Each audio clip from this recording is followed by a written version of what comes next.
Après une nouvelle nuit glaciale, l'urgence de rétablir le courant. À Kiev, la capitale, ainsi que dans les 14 régions du pays, toujours privées ce matin d'eau et d'électricité. 74 missiles, peut-être de ce type, ont été tirés par la Russie sur l'Ukraine hier.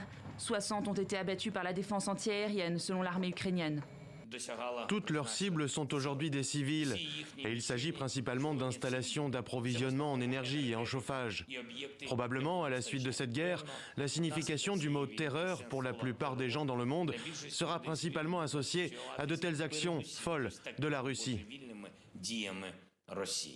Des attaques qualifiées de crimes de guerre par le chef de la diplomatie européenne, Joseph Borrell. Bruxelles a annoncé un 9e paquet de sanctions contre Moscou, interdisant cette fois-ci l'exportation de moteurs de drones vers la Russie. Malgré les sanctions renforcées et les revers militaires essuyés ces derniers mois, Poutine n'entend pas mettre un terme à son offensive en Ukraine. Vendredi, le président russe aurait tenu une réunion avec des responsables militaires, selon le Kremlin, qui diffuse ces images.